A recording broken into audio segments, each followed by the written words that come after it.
Welcome back to Dr. Hollowed. Today's episode is a truly magical journey as we delve into the stories of people who claim to have encountered mythical creatures like fairies, elves, gnomes, and more. Don't forget to like, subscribe, and ring that notification bell if you enjoyed the video.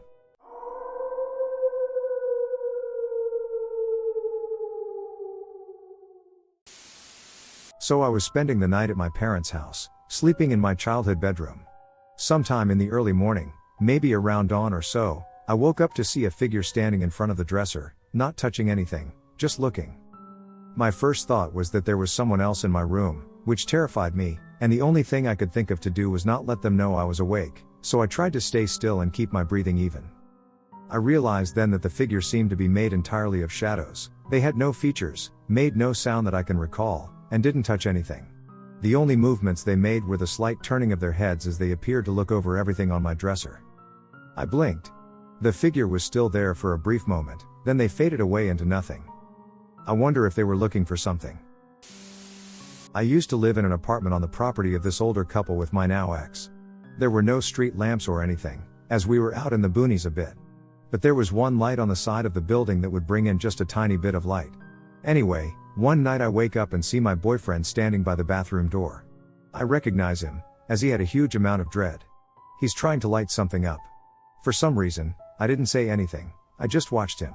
Then I realized he was literally asleep next to me. I literally just rolled over and went to sleep. I think my brain just said, fuck nah, this isn't my problem. 2 days later, he comes in from work. I'm sleeping in, and he works at 5 a.m. He says he got off early because he finished some opening stuff. Whatever. I'm half asleep. He comes to bed and cuddles me for a while, then goes to the living room. I figure I might as well get up as I have class soon. So I go into the living room, and he's not there. Immediately, I felt weird. I call him, and he says he never left work. All the hair stood up on my body, and I ran outside to my car. I heard him speak. I felt him come to bed and hold me. I wasn't fully asleep once I heard him open the front door, so I know I didn't imagine that shit. I don't know if it's relevant, but he abused me physically and verbally. Sometimes I think he brought bad vibes, and that's why I had weird experiences. I don't know what it was. But I know I didn't make it up.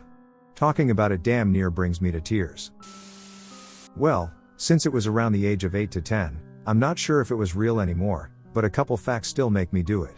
When I was at our holiday shack, it's common in Poland to have these little houses, mostly in rural areas or forests, to take a bus to town and not spend a fortune and go there every weekend if you want. With my parents and grandparents, there was a party for our neighbor's 60th birthday, pretty hard if you ask me. The next morning, I woke up and had the urge to look through the small window over my bed. I saw the neighbor's wife, and she waved at me, so I waved back. Then she got to their friend, who was at the party, standing there, face in his hands, looking like he's crying. She was waving in front of him, literally inches from his head, and he didn't notice. It was around 7 a.m. I didn't think much of it, cause I straight woke up, so I went back to sleep only to wake up again to the information that my mom and grandma were asked to help because the wife of a neighbor was not breathing. They were performing recitation until 5 to 6 a.m. I am a wishful skeptic. Every haunting case I have researched, report, or paranormal activity tied to a book deal or movie basis or failed attempt to cash into James Randi's never successfully claimed paranormal challenge to me as a study of the human condition, our desire to believe, be unique, be heard, or others providing logic, generosity, and their wants for it to be true. However, the one in my family is odd in that no one wants to talk about it, and my father, who it happened to, won't talk about it, point blank. To summarize, my father's mother told me about this, and my father will not talk about it. His state of mind is that Hess, a war vet, former Marine survival instructor, Desert Storm/Desert Shield infantry vet, so he has seen some horrid and tragic things, all grounded in the evil that men can do, or just tragic civilian or military accidents. Before he enlisted, as a late teen, early 70s, he and his cousin Eddie were driving late at night in the back rural county of California and picked up a hitchhiker, a girl that seemed around their age. At that time, it was not wholly unknown to do so, but it was already not as common due to rising crime, etc. The conversation was a bit off with her. With Eddie driving the car, my father was talking with this girl until he looked at her reflection in the mirror. What he saw just sort of took his breath away, not in a good way, but a panic and a dread froze him where he sat. In the reflection of the girl he was speaking to, what was looking back at him was neither human nor humanoid. It resembled something of a sinister goat. As he looked at it, it looked at him. What terrified him most were its eyes, and that it smiled back at him. The ride ended quickly, and the girl was dropped off at a house not far from where she was picked up, according to her own instructions. To this day, my father will not speak of it, but in looking at what has happened to him, what he has seen, what he has had to do, it's not known to the family if this was a bad night, was it a harbinger, something potentially worse. When I was about 7, we had a girl babysit us. She was the daughter of a family friend and would usually come dressed in sweats and a long braid. One night she wasn't available, so my parents asked her dad, whom we considered an uncle, to sit home until my mom came back from work at 12 a.m. He agreed and put us to bed. The light in our room was dimmed. Around 12, I woke up and went looking for this uncle, since I was scared. He was downstairs watching TV and left as soon as my mom came home. I heard them talking downstairs, and soon my mom came up. Since I was awake, my mom and I both went into another adjacent room to sleep so as not to wake my brother as well. I was wide awake and saw a pure black figure in the shape of my female babysitter walking around. She was not at our house at all that day. It was able to pass through walls, and I briefly touched the light switch in the room my brother was sleeping in and stared at him for a bit. What really scared the hell out of me was that even with the dimmed light on, this figure was pitch black, and there was no way to see any defining features. I woke my mom up, and she took me around the house to show me I was just dreaming. Of course, she didn't see it. But as soon as we laid back down, I saw this figure walking down the halls again. It even stopped by my room again. We asked our babysitter, and she denied being at our house that night. It is now over 20 years later, and if there is one thing I am sure of in my life, it is that this was real. I have been mocked by my family, but to this day, I am scared of this figure. It was real, and I was definitely not asleep. When I was a small boy, I used to live in Sonora, Mexico. My cousin had been staying over, and we were playing with a ball, just tossing it back and forth. My cousin then threw the ball a little too far, between two houses, and I had to go pick it up. I went there, and before reaching the ball, I saw a bright light, and I stood there without moving, until I snapped out of it and saw a ship. That slowly ascended and took off at an incredible speed. Apparently, while I was out of it, my cousin was trying to wake me up, and he too saw the ship. Afterwards, we ran to the house to tell my mom, but it was already gone. I'm pretty sure I was not hallucinating anything, since my cousin also saw it. When I was a child, I was convinced I saw the Easter Bunny and the Tooth Fairy. I previously knew that they were not real. But my belief wavered for a while when I saw a white ball of fuzziness standing on a shoe rack in the middle of the night, only to find chocolate eggs there the next morning. The Tooth Fairy I saw while I was talking to my mother in the kitchen, and I saw a sparkle of light fly behind her and out through the window. I have no explanation of what I actually saw, but I know for a fact that they were both while I was awake, and my mother never saw the light. And my sister followed me upstairs and never found a white ball of any kind. It still confuses me how I don't have a logical explanation for it. Back in the summer of 2013, I worked at the Pomona Valley Hospital.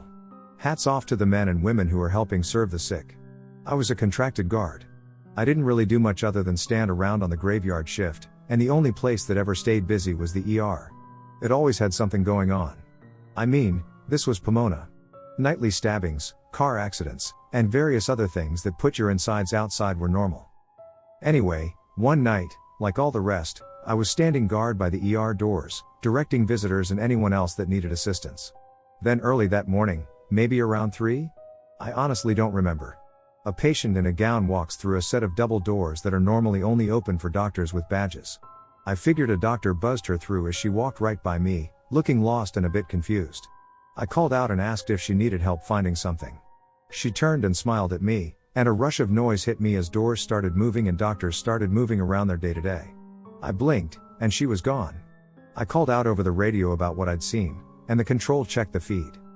Sure enough, I was standing out in an empty corridor, except when I called out, I was alone. What's twice as weird is that the night had been particularly busy, and the 5 or so minutes I experienced never happened. I was very clearly awake in the video feed too, looking around and doing my thing. The period of time that it took for the doors to open and for me to call out was a couple of seconds. I vividly remember the whole experience being a few minutes long. I asked around and never got a straight answer to explain it. Everyone's seen something in those hospitals. I was lost in the woods when we went to my grandmom's house. Not knowing what to do, I stood in my place waiting for my parents to return. An old woman found me and took me to her house. She gave me some cookies, and then she directed me to my starting points. My parents found me, asking me where I was, but this isn't the weird part. They told me that they came back for me immediately, and it had not taken more than 3 minutes. I was clearly there for an hour, and after we went home, when I tried to tell them about what happened, they told me that I was never lost. To begin with, sometimes I think I dreamed about it, but it was too realistic to be a dream. When I was a kid, my dad, brother, and I would go camping a few times during the summer. On one of these trips, I believe we were in Central or Northern California. We were all happily making dinner, and my dad was holding some food in his hand, kind of off to the side and up in the air. Out of nowhere, this blur runs right into his hand and keeps going off on its merry way. My dad drops whatever he's holding and looks shocked. I remember asking him what happened, and he said he was just startled. I asked if it was because of the bird, and he hesitantly agreed, then continued dishing out food. When I was older, I asked my dad about whether or not it was actually a bird. He told me no, it definitely wasn't a bird, but he also wasn't sure what it was. He said he felt it pass right through his hand, and if it had been a bird, he would have been met with some resistance, but instead he just got a weird, almost cold feeling. This is my cousin's story, but as I remember it. When she was around the age of 4, she used to see this creature in her room that would call to her and try to lead her under her bed. She described the creature as a Furby type thing with sharp teeth and sharp claws. She was scared of it and never followed it under the bed. It turned out her next door neighbor's son, around the same age, would see the same thing. My aunt and the neighbor chalked it up as their kids were just being kids and making things up, until one day the neighbor's mom said that while walking up the stairs with her boy, she saw a little furry creature run into her son's room and under the bed. The mom said that she searched the whole room but found nothing. Shortly after that, they both stopped seeing the creature.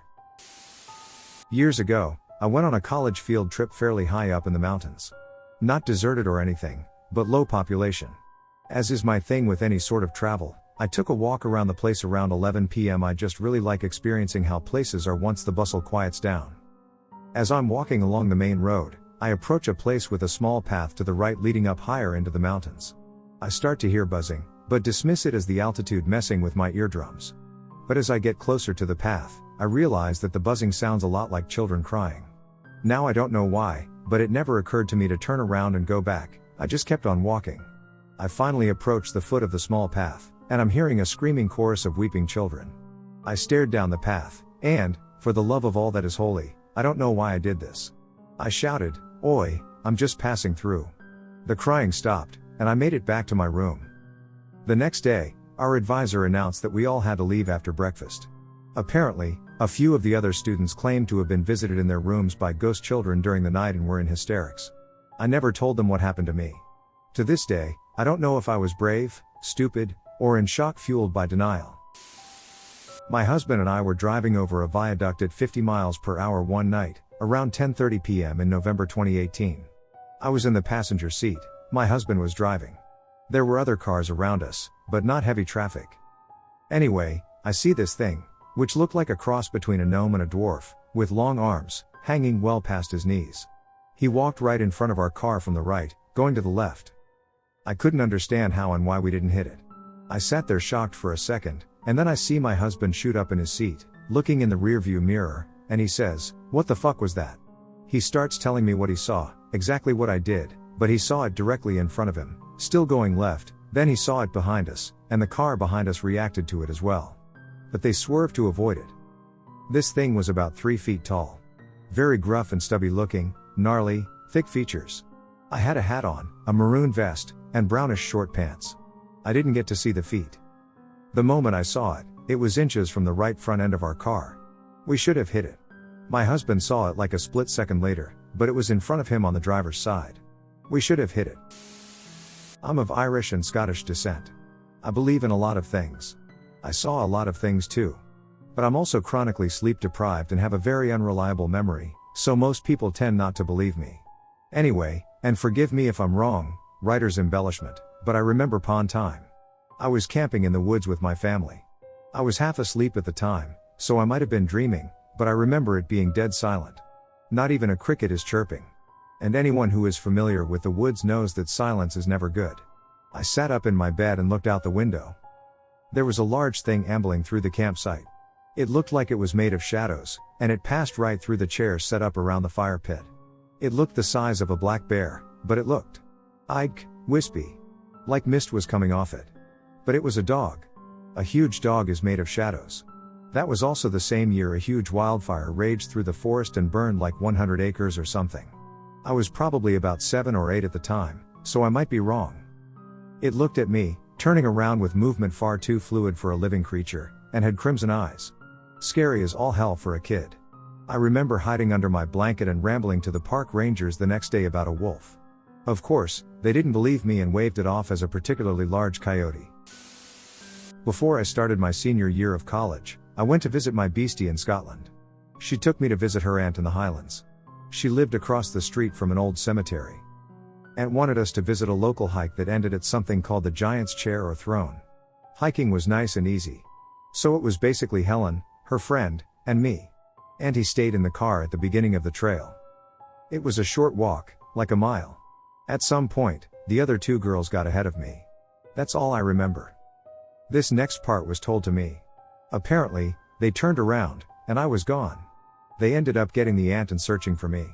Local police told them that I had probably gone off to a party and waited a bit. So they spent the whole night searching for me. They called my folks, who looked into getting a flight, to find me. My folks were in the States. This is where I start remembering again. I woke up in a field or meadow, went to the closest house, and called my friend. I was quite a few miles away from my starting point.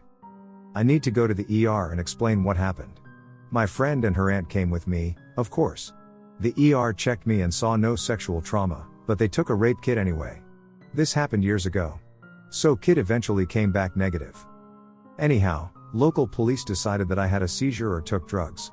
I have seizures, so I don't take drugs. It didn't feel like a seizure, though. Also, after a seizure, I usually lay down and sleep because seizures are exhausting.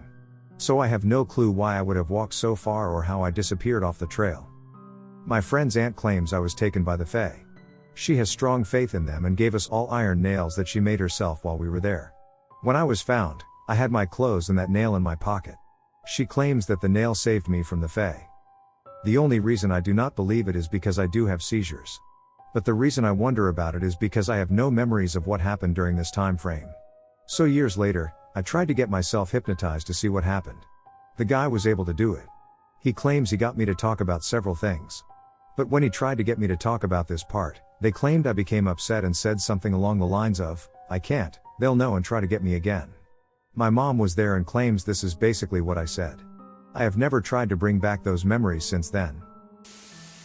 In the year 2005, I was sitting on my front porch on a nice summer day when I was compelled to get up and go over and sit in the grass of the front yard. There was no breeze at all that day, but I noticed that all the blades of grass started bending in different directions. And then I saw 2 little fairies. They were very small and sort of 2-dimensional. They were so small they could fit into your fingernails. And one was a boy, the other a girl. They were kind of froggy looking. They had, like, frog faces. And a little girl one had on a tutu and pointed ballet slippers and was going from the top of the blade of grass to the top of the blade of grass in her ballet slippers. The other one, the boy, had on shorts and little suspenders, and he was also walking along the tops of the blades of grass. And as quickly as this appeared to me, it ended. So I couldn't see the blades of grass moving, and I could no longer see the fairies. So I still maintain that I saw the devil when I was 3 years old. I was screaming my head off and pulling my mom's hair. She was pregnant with my sister and was in tears as I pulled with all my toddler's might on her corkscrew curls. My aunt rushed in and began to swat at me until I finally let go. I honestly cannot tell you why I was pulling my mom's hair. Bratty toddler reason, I'm sure. My aunt carried me screaming into my parents' walk-in closet and plopped me down on a shelf my mom kept sheets on. "Don't you dare move, Purple Vein 99. Don't even think about it." This was my mean aunt, whom I was terrified of. I sobbed disconsolately as she steered my mother out of the room and out of the house. I know this because I heard the screen door slam. Little by little, my sobs subsided, and presently I am aware of a ringing in my ears. I looked around and felt a sort of warm gush of air at my back. So much so that the yellow sheet my parents used as a closet door blew outwards. I felt very, very sure that someone was behind me. Slowly, I turned around, and where there used to be a white wall, it was nothing but black. A gaping emptiness. And in that emptiness, there were red eyes. Far away at first and then moving rapidly towards me. I screamed and ran out of there. I smacked right into my mom as she rushed towards me. The next couple of hours, I don't remember. I do remember falling asleep between my parents later on the pull-out couch as my mom whispered to my dad that she and my aunt were sitting on my aunt's porch when she had a horrible feeling that I was in danger. So she ran back to our house, across the street from my aunt's, and smacked right into me as I ran out of their room. Apparently I was screaming, "The devil! The devil!" I was only like 3, so take it with a grain of salt. The memory still freaks me out. I saw a glowing skeleton wearing a black cloak in my parents' house back in college. I was home visiting for the weekend. It was probably around 2 a.m. on Saturday morning. I hadn't gone to sleep and was working on something on a tray on the floor in front of the TV. I heard footsteps outside my door. I thought it was my sister passing my room on the way to the stairs. So, I threw open the door. Instead of seeing my sister, I looked directly at a glowing skeleton thing in a black cloak. It was leering at me. I swear, my heart stopped. It seemed like it just stood there for hours, but it was really just a few seconds before it disappeared. I closed the door and locked it. I didn't know what else to do. In the morning, there were footprints on the hallway carpet. The next night, after midnight, I heard the same footprints, but I couldn't bring myself to open the door. I actually made it a rule that I would never leave my room after midnight again. I didn't want to see it again. We saw a gnome once. One day, my husband and I had 2 friends over. We were all sitting around chatting in the living room.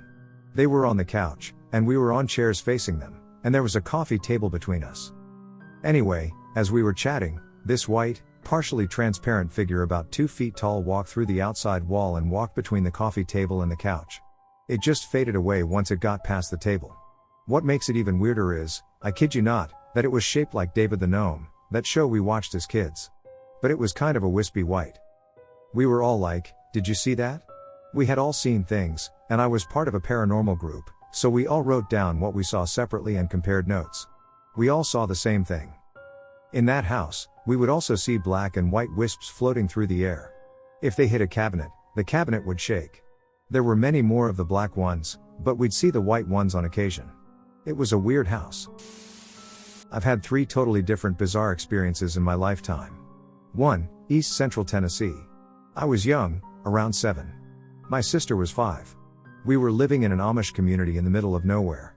Caves are numerous. Our room was on the 2nd story. Every morning there would be a creature, once in a blue moon, there were 2, that would fly by our window. It would perch on a tree not far from the house. Sometimes we would hear it land on the roof. As kids, we thought it was in the attic, but thinking back, it was definitely just landing on the roof. But what was this creature? It was hairless, but not a bat. It had a large head crest and a long mouth/beak thing.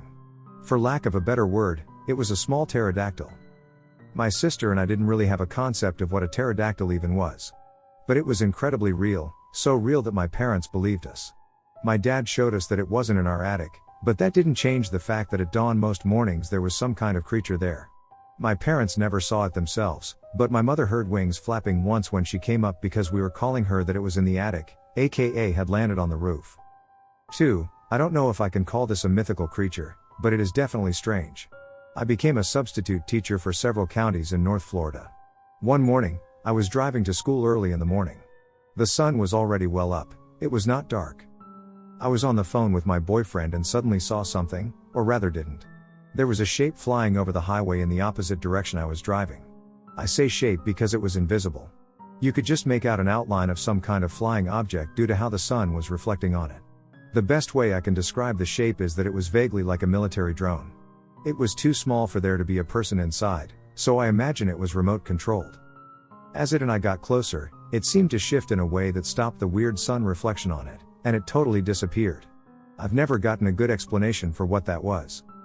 3, my most recent mythical creature was a doppelganger. I got married to the boyfriend that I mentioned previously. He and I moved to North Central Texas due to his job, and I became a stay-at-home wife so I could work full-time on a paper that dismantled the background of a specific Christian denomination, not Amish, lol. My husband was getting up at 3:15 a.m. for work. I stayed in bed and slept in it. I started experiencing sleep paralysis, which was absolutely terrifying. Rather, I'm chalking it up to sleep paralysis because everything else just scares me. The first incident was strange. My husband and I were in a 1-bedroom apartment, but we had converted the bedroom into a full working office, and our living room was our bedroom. The bed was near the front door, you would open the door, and the foot of the bed would be to your left. I was lying in bed, starting to stir, when I heard the door unlock. I opened my eyes and saw my husband walk in. He seemed very frustrated, almost angry, which was highly unlikely for him. I asked him what he was doing home from work, and he snapped at me. I tried to sit up and realized I could not. I was overwhelmed by what I can best describe as a malevolent spirit. It was like something was sitting on my chest. I could no longer see my husband, but I could hear him looking for something. He found whatever he was looking for and then left, locking the door behind him. I felt myself get very drowsy, and I drifted off. I woke up some time later, feeling disturbed. I got in contact with my husband, who was working for a major private company that is contracted to do government work. I asked him if he had been by that morning. He said no. I had no reason not to believe him. At the time, I thought it had just been a very vivid dream. However, that was not the only time. His doppelganger would show up frequently in the mornings after he had left. Sometimes I would feel extremely afraid, other times I would feel violated. Sometimes he would crawl in bed with me, other times I could feel him breathing on my face. I could never move my body during these encounters, and I could only open my eyes when he would initially walk through the door. The closer he would physically get to me, the more my eyes were forced to close. He never abused me in any way, though. We changed our sleeping arrangements, and I got on a better sleep schedule. My husband got off overtime shifts and was able to be home during the time frame his doppelganger would show up. The doppelganger, unsurprisingly, didn't make another appearance. That is, until we moved. We moved to another apartment, and my husband got a new job, though in the same vein as the last. For a little while, he was working bizarre shifts, and some mornings he had to leave very early. I remember hearing the door unlock and hearing his footsteps walk through our apartment. However, the difference was that I could feel the same presence as before. The last day the doppelganger ever showed up was around 2 years ago. This time I heard the door open, and multiple entities entered. I was filled with more fear than ever before. They felt genuinely evil. They were there to hurt me. My entire body was trembling. I could also feel the doppelganger there. Despite him still feeling malevolent, I could also feel that he was feeling protective of me. The bedroom door opened, and the doppelganger was arguing with the other entities. I remember him distinctly saying that they were not allowed to hurt me. The entities did not speak direct words, but I could tell that they had been attracted to me because he kept showing up. He drew them there, intentionally or not. He told them he would never come to me again if they left. They fought and argued, but eventually there was some kind of agreement. They all left through the front door. I got out of bed. My bedroom door was open and the front door was unlocked. Bizarre because I had locked the door when my husband had left for work that morning, and I always closed the bedroom door. The doppelganger has never appeared since then. I'm not sure what to make of all this. Oh, I have one. This isn't exactly in the vein of fairies or gnomes, but it was something strange. I was snorkeling in Ireland a few years ago when, out the bottom corner of my mask, I saw a light, like my visor was literally lit up like someone had shone a bright torch up at me. When I turned in its direction, I found a small fish sitting on the seabed, and it was incredible. It had a longish, serpent-shaped body that was bright gold and shiny. But more beautiful were the fins that jutted out of its sides. They were like large peacock emerald fans, each one as long as its body and wide. The entire animal shone like it was lit up or like it was made out of shiny metal. You know, when metal just catches the light right and reflects it back at your eyes, it has that sort of effect. But there was more luminosity than its small size made sense for. It glowed. I wouldn't have believed it was real except it moved its fins or tail lazily every so often. When I took out my snorkel and dived towards it to investigate more, I suddenly realized I was out much deeper than I intended to be, and the small fish was probably not that small at all but large and just far away. The difference between 6 feet and 20. Where I was snorkeling is quite famous for rip tides created by the swell framed by 2 rocky outcrops. I panicked a little and surfaced. The beach was stressfully distant, and I had been gradually dragged out. I tore myself away from the fish and headed back. I was shaken. When I got back, I explained what I saw to my dad, who is an expert in all things ocean and angler. He kind of waved away what I said about it glowing but was stumped by my description. He thought maybe it was a weird colored, I guess he thought I was exaggerating the intensity of its coloration, Gurnard, but I'm very familiar with them, and it was the wrong shape and everything. I even grabbed a pen in frustration and drew it. I still have the drawing somewhere, and he couldn't account for it at all. I searched the internet, books, and everything and never came across anything like what I saw. I don't know what it was, maybe a rare species or, like my dad said, some very rare coloration and mutation of one? But I can see it in my mind still, and honestly, it was like bumping into a mythological creature. It was that stunning and unreal. It wasn't golden, it was gold, and it lit up the sea around it. I'm not exaggerating, and time hasn't just built it up in my head. I know what I saw, I just can't explain it. Once I was afraid of the sun going down as it meant that I had to sleep soon. Attempting to sleep would cause me to feel things crawling on or around me. As this progressed, it would get worse and worse. At first, it was small things grabbing me, touching my face, and lying next to me where I could feel their weight against me. It evolved into feeling small animals going across my bed above my head area, eventually little feet like mice stepping over my face sitting on my head. I would swat at their eyes closed until I felt them leave. At times, it would be birds sitting on my pillow pecking my head. Then it got worse. I would go to bed and wake up. I learned to keep my eyes closed after waking up to not see these things that would be there, as they would notice me sometimes and scream in my face and leave bruises and claw marks in my collarbone skin. One particular morning I woke and could feel this woman who sounded elderly grabbing me by my neck, desperately trying to get me to open my eyes and look at her face. I did once and was subjected to a horrific vision of a rotting woman whose face and hands were rotten and nearly skeletal, her eye sockets filled with decayed flesh, and her eye nerves. She would always make a deafening scream when I saw her face. I feared waking up and loathed sleeping, it always ended up that way. Something miraculous happened during one of these nights of horror. Instead of the frightening mice and rotting old woman, I saw a tall humanoid being. She had feminine features but was tall with no wings but terribly bright red eyes. She only stared, hovering over me next to my bed. After this encounter, I never once had a bad encounter at night trying to sleep. I believed that the figure was a banshee. And she was warning me of the impending hardship about to befall my family as we were evicted a little while later and made homeless. It was only later that I learned Irish descendants supposedly all have a connection to a banshee that watches their family and gives them warnings of bad omens. Ever since then, I've prayed to this being for the last 5 years, give or take, every time before I sleep as thanks for riddance of those nights of horror. It's such a small thing with no explanation that impacted me ever since, and I haven't been able to share it without skepticism from those willing to listen.